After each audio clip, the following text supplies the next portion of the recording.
Yung tungkol sa solar, kasi actually, electrical engineer ako.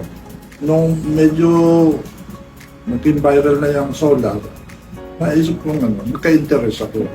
Yung kapitbahay ko kasi ng paggawa, kinausap ko ng contractor, which is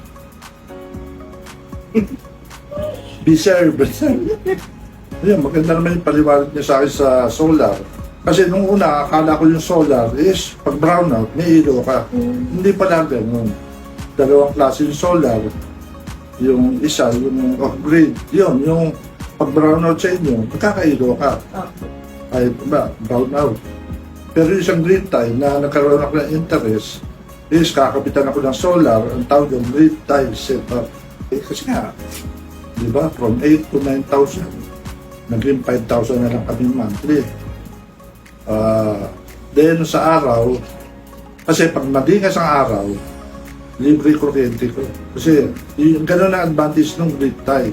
Kitang-kita matitipid. Basta ang purpose yun is hindi para magkailaw sa brownout, para makatipid sa consumo. Well, siyempre yun, nanggaroon nga, katipid.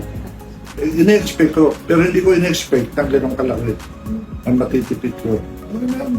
Siyempre, nagbago, namin, ito ang business ko.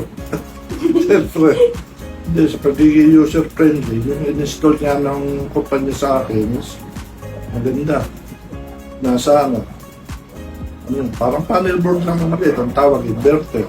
Makikita mo na lahat, doon ka na lang pipindot. Makikita mo gaano kalaki harvest ng solar, gaano konsumo mo ng kuryente sa bahay.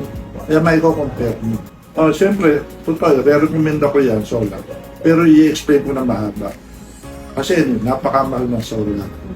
Mahal ang yung initial na gastos.